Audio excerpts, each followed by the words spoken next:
Good morning, and welcome to day 23 of our After the Hurt journey. Let's start with a moment of focus as we settle into today's session.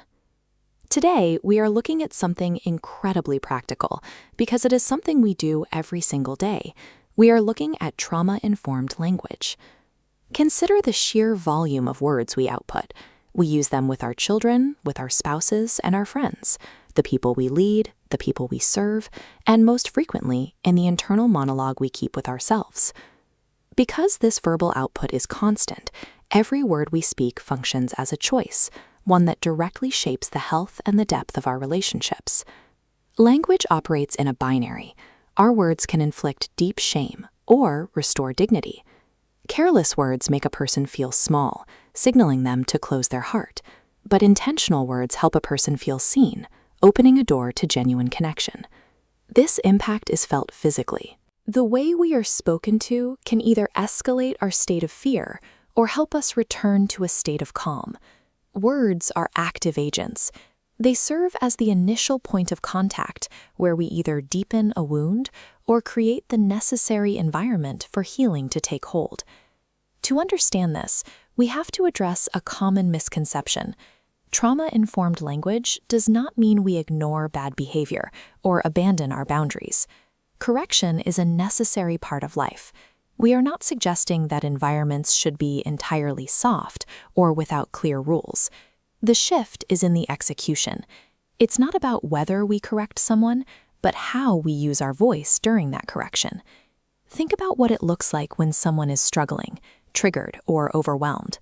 In those moments, their nervous system is often dysregulated.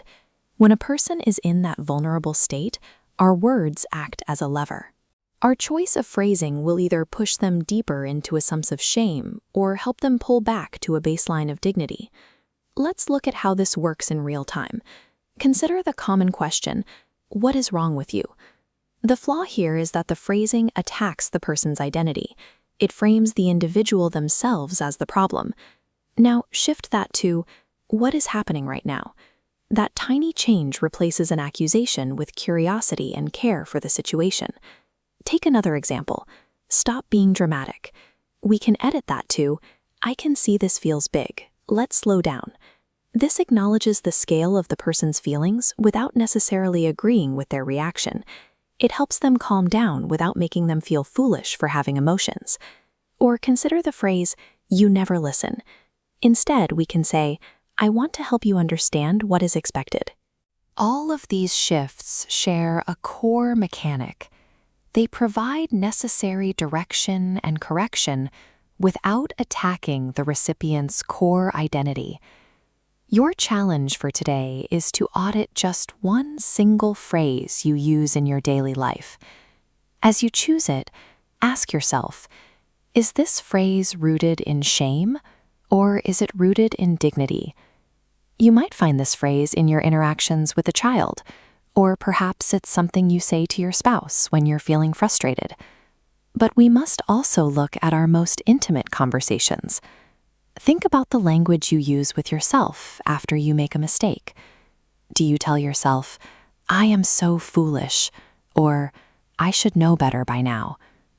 Rewriting these phrases isn't about ignoring the truth of a mistake. It is about removing the toxic shame from the conversation so that you can actually move forward.